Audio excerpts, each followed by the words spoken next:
Yang pertama adalah direct secara langsung dan indirect secara nggak langsung. Kalau nggak langsung tadi yang di lapangan yang banyak dilakukan, itu kita nggak cukup hanya dengan latihan aerobik, jogging aja. Biasanya menjadi indikator dari kebugaran tubuh. Dan umur VO2 max benar-benar bisa maksimal itu sekitar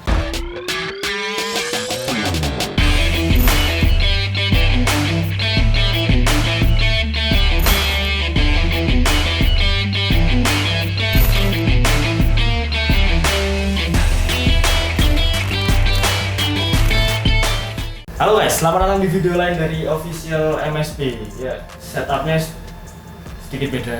Iya. Studio atau bukan ini? Bukan sih, ini cuma biar kita lebih Enjoy aja Enjoy untuk sharing berbagi ilmu, kepada ya. kalian. Oke. Mau bahas apa sih kita di sini? Jadi kemarin tuh kan kita habis tes salah satu pengukuran. cabang olahraga di Lamongan, yaitu tes VO2 max. Jadi hari ini kita akan bahas apa itu Seputar VO2 max, iya, fungsinya, cara mengetahui VO2 max, faktor yang mempengaruhi VO2 max, dan hubungan VO2 max terhadap cabang olahraga. Oke. Apa sih VO2 max itu, Mas? Jadi VO2 max itu cara apa? Gampangannya ya. Jadi kemampuan tubuh untuk menyerap oksigen dan menyebarkannya ke seluruh tubuh. Seluruh tubuh Kalau kalian. kita breakdown ya, dari VO2 max tadi ada tiga kata ya. Iya, V itu volume. V itu volume. O2 itu apa? Oksigen. Bahasa Iya. kimia ya. Iya. Iya, bahasa Dan kimia. max itu maksimal. Maksimal. Jadi volume oksigen maksimal. Lanjutannya yang bisa yang diserap oleh tubuh. Iya, benar. Seperti itu. Jadi hubungannya dengan paru-paru dong berarti. Iya, paru-paru, Paru-paru, dari jantung, paru-paru ke seluruh tubuh sampai kapiler terkecil dari tubuh. Terkecil, otot-otot dan lain sebagainya. Iya. berarti. Oke, kemudian fungsi dari VO2 max sendiri itu adalah biasanya menjadi indikator dari kebugaran tubuh dari seseorang itu sendiri. Jadi biasanya ada rumus-rumus tertentu yang nanti sebelumnya diukur terlebih dahulu menggunakan beberapa metode. Iya. Nanti kita jelaskan setelah ini metodenya apa aja yang bisa, yang mudah, yang gimana. Jadi nanti dia akan keluar berupa angka range setelah dikalkulasi hasilnya keluar nanti indikatornya itu tingkat kebugarannya dia baik, dia luar biasa ataupun dia kurang cukup ya. Biasanya penting kalau untuk atlet sih. Iya, atlet. Jadi kalau untuk orang yang nggak menekuni bidang olahraga ya penting. Itu kan termasuk endurance juga kan, endurance. Jadi tapi kalau untuk orang biasa kita nggak perlu ngukur secara detail banget. Cukup sekedar tahu segini nggak perlu. Bisa dengan rumus, bisa dengan tes juga. Ya tes endurance lah. Tes endurance. Iya. Berhubungan dengan kapasitas aerobik ya. Iya, kapasitas aerobik teman-teman. Jadi VO2 max itu keterkaitannya dengan kapasitas aerobik seperti itu. Terus selanjutnya adalah cara mengukur VO2 max. Iya. Jadi ada dua metode ya, ada direct dan indirect. Jadi direct itu secara langsung itu biasanya kalau di lab gitu ya. Di lab ada semacam treadmill. Kalau untuk lari biasanya seperti itu. Ada yang untuk atlet sepeda itu dia pakai cycling. Dia pakai road bike atau kemudian mereka pakai masker gitu ya, kan. pakai masker dikunci dan juga connect dengan treadmill. Terus mereka diukur hampir sama, tesnya waktunya juga hampir sama. Nanti keluar berupa data-data yang lebih lengkap seperti laktat asidnya nanti menumpuknya di menit keberapa seperti itu. Kalau indirect gimana Mas? Itu biasanya kan di lapangan kita bisa pakai formula bip test, yo-yo test, Cooper yo-yo dan lain sebagainya seperti itu.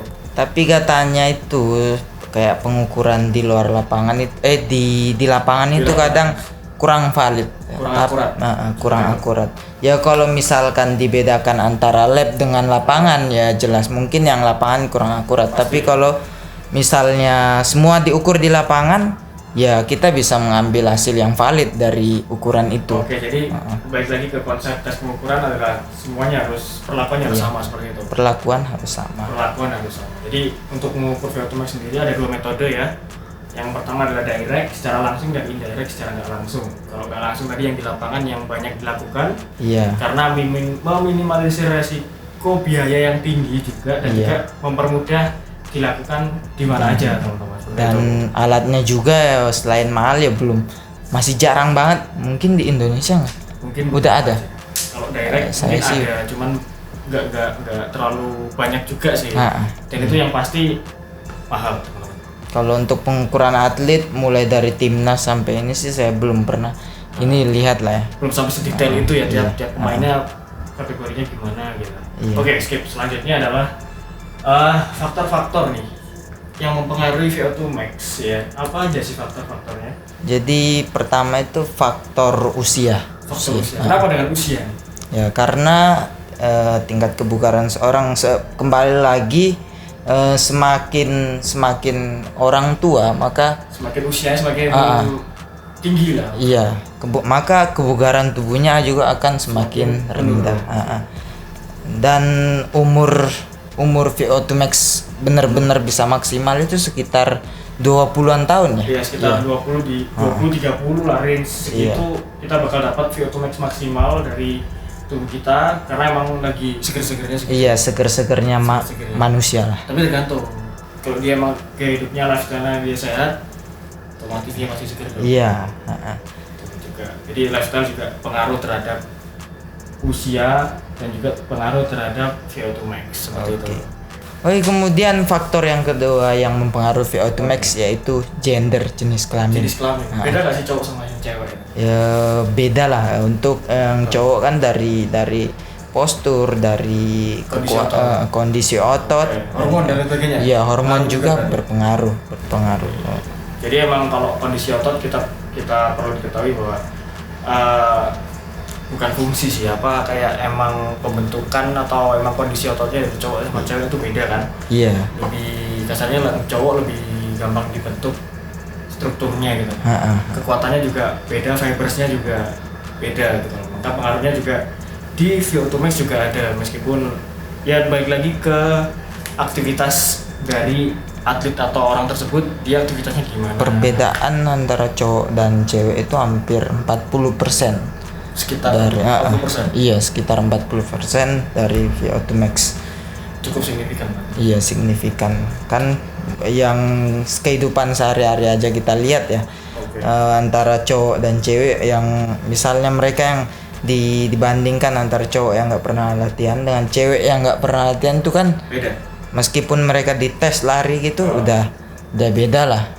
Betul sih, betul. Emang lebih kasarnya lebih bukan merendahkan, tapi maksudnya adalah cowok yang lebih daripada cewek dalam arti tingkat fisiknya. Iya, tingkat fisik.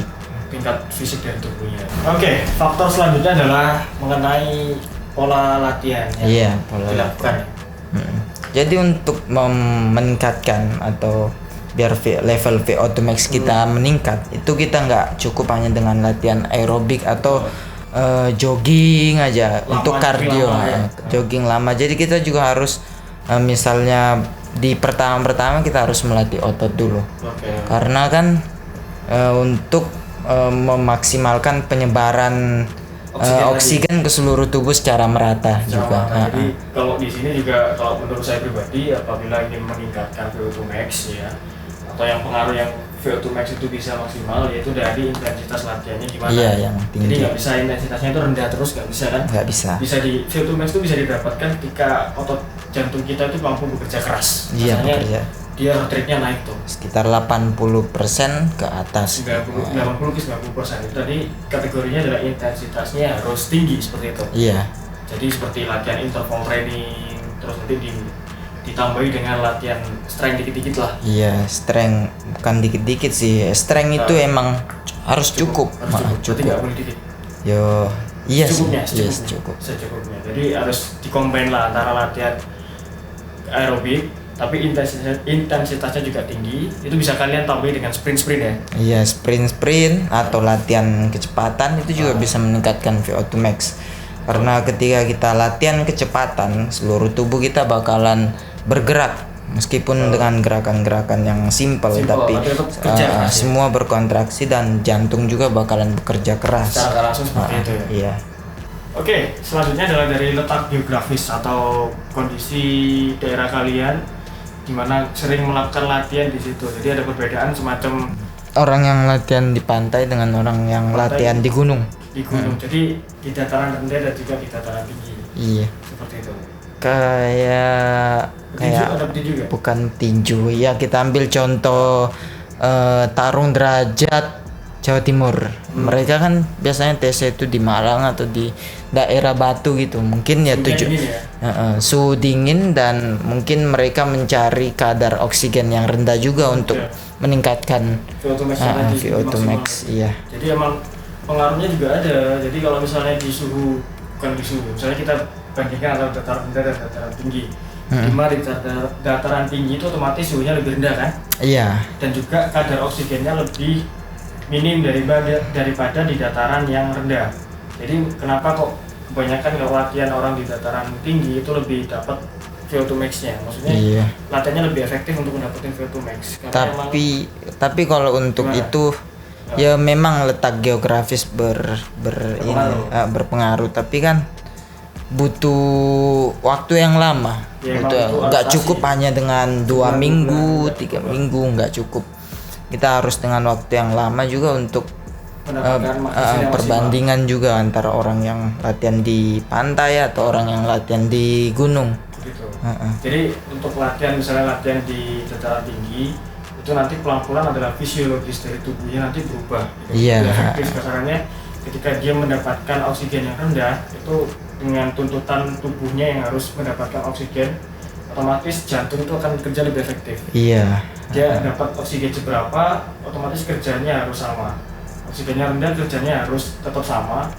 Jadi lebih efektifnya ketika oksigennya cuma sedikit, jantungnya tetap menyebarkan oksigen ke seluruh tubuh. Seperti itu.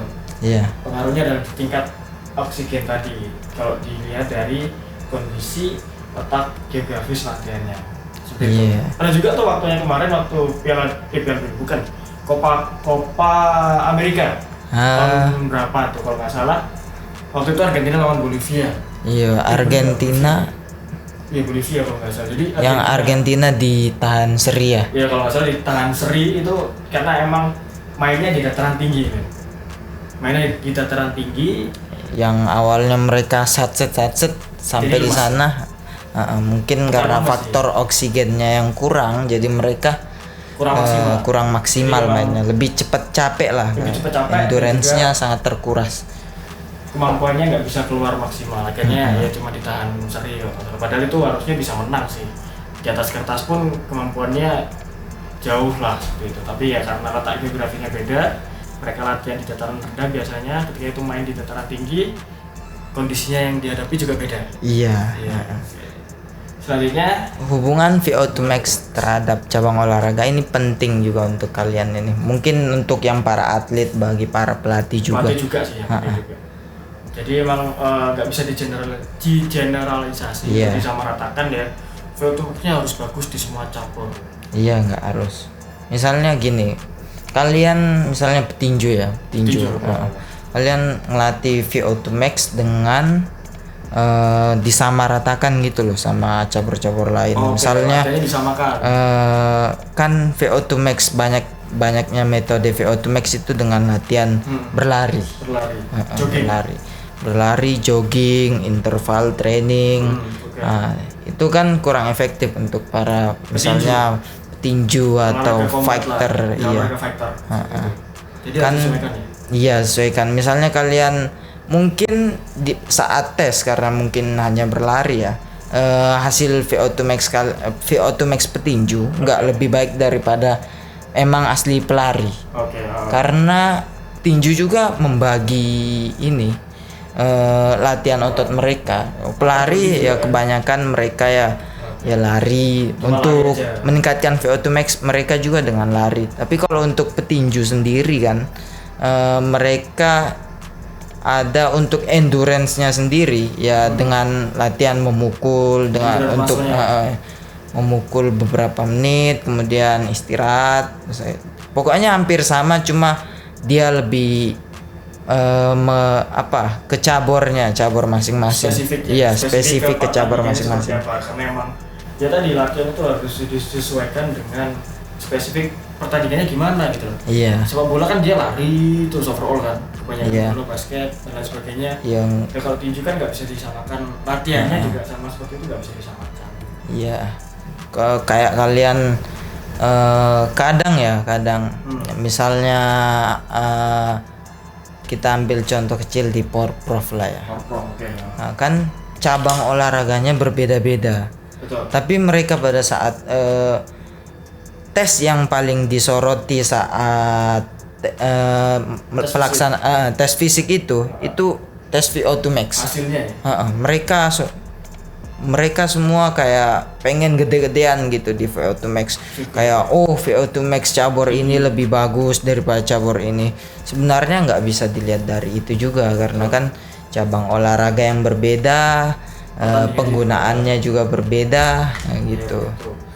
Itu juga penting sih pengetahuan untuk Pak. Jadi nggak bisa disamaratakan, latihannya juga gimana, disesuaikan dengan pertandingannya seperti apa. Iya, pertandingan mereka lebih banyak gunain apa. Ada yang cukup sekedar VO2 max-nya cukup level berapa gitu udah cukup. Ada yang harus emang tuntutannya harus level 9 atau berapa, udah cukup gitu. Tapi aku ini kita pernah ngetes ya. Okay. Di cabur di Pasuruan ya. Oh iya. Itu ada cabur biliar. Kita tahu sendiri ya, biliar lari mereka itu ya. Masa sih mereka setiap latihan pasti ada lari? Enggak ya. Tapi ada salah satu atletnya yang memiliki level VO2 max sekitar di level 9 balikan berapa gitu. Bagus lah. Itu sekitar 41 ya VO2 max. 41. Nah, itu dia malahan lebih VO2 max-nya lebih unggul daripada cabur seperti selam dan lain-lain. Itu kan berarti aneh. Ya aneh juga ya, mungkin memang daya tahan anaknya bagus. Tapi kalau untuk cabur yang lain VO2 max-nya, misalnya kalian cabur yang benar-benar butuhin endurance, kemudian level VO2 max kalian di bawah si atlet sodok ini, nemen kebacut lah. Iya. Tapi itu juga waktu itu juga nemui hal yang mungkin bukan aneh juga sih, tapi ya cukup buat evaluasi ketika emang cabur selam. Kalian tahu sendiri cabur selam itu rata-rata VO2 max-nya tinggi-tinggi atletnya. Meskipun usianya lebih rendah daripada cabur yang lainnya seperti cabur kuat. Mudah-mudah. Masih muda itu emang lebih tinggi, kasarnya mereka emang latihannya kan di air ya. Iya, di air. Jadi ya tadi pengaruh letak geografis latihannya, mereka lebih sering latihan di air, otomatis tingkat oksigennya kan rendah. Iya, mereka ya sekali-sekali aja ambil nafas. Sekali-sekali ambil nafas. Jadi emang itu juga ada pengaruhnya di tingkat VO2 max-nya. Jadi emang latihannya merubah fisiologis dari kerja tubuhnya. Selam ya? Selam itu mereka nafasnya pakai apa sih? Pakai oksigen. Pakai oksigen di belakang gitu. Kalau nggak salah pakai oksigen yang gede. Itu selam ya? Itu salah satunya lah ya. Iya. Itu jadi juga mereka tingkat VO2 max-nya cukup bagus lah, karena emang banyak dari mereka itu atletnya usianya masih muda banget gitu loh. Masih muda banget, belasan tahun lah maksudnya gitu. Belum sama-sama kayak atlet-atlet yang lainnya gitu. Tapi tingkat VO2 max-nya jempol banget. Oke, itu aja.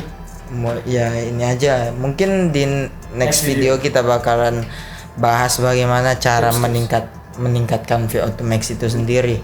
Cara meningkatkan VO2 max mungkin kita bakalan bahas secara teori dulu ya, teori kemudian nanti kita akan di lapangan praktek langsung di lapangan untuk mempermudah kalian juga. Mungkin atlet-atlet yang jarang dilatih sama pelatihnya misalnya untuk meningkatkan VO2 max, mungkin pada saat mereka latihan ya fokus di teknik, karena memang sih untuk atlet-atlet junior seperti ini kan apalagi kalau misalnya atlet yang terbuka gitu campnya ya, misalnya aku ambil cabang olahraga yang sering kita jumpai aja misalnya kickboxing atau tinju. Untuk latihan-latihan fisik, VO2 max, peningkatan strength itu susah banget dilatih pada saat di camp. Karena latihan, iya, fokusnya di teknik aja karena latihannya juga sedikit, waktunya sedikit. Betul sih. Karena emang pelatih juga gak mau rugi, dia lebih ambil banyak di latihan teknik. Iya, teknik. Tapi fisiknya yang bukan dalam arti fisik ke aerobik ya, bukan fisik ke tumek, lebih ke strength. Iya, strength. Mungkin kalau untuk peningkatan endurance kalian bisa latihan sendiri. Kita bakalan bantu kalian dengan video-video kita nantinya. Kalian bisa lakuin di rumah. Oke. Mungkin cukup itu aja ya. Iya. Mungkin itu adalah seputar Vitomax dari kita berdua, pendapat kita berdua ya. Iya. Jadi ada banyak mungkin pendapat dari orang-orang lain dan juga dari sumber-sumber lain. Kalian bisa gabungkan, jadi banyak persepsi-persepsi juga. Iya, persepsi-persepsi. Mungkin kalau kalian kurang seret atau apa, kalian bisa tulis di kolom komentar. Betul. Karena kita juga masih belajar lah ya, sama-sama belajar. Mungkin ya sekedar sharing apa yang kami tahu juga di sini. Oke, seperti itu. Oke, sekian video dari kita. Kurang lebihnya mohon maaf dan bye-bye. Sampai jumpa. Nggak seragam. Sampai jumpa atau bye-bye? Sampai jumpa. Oke. Pulang. Oke teman-teman, itu adalah sekian video dari kita. Kurang lebihnya mohon maaf dan sampai jumpa.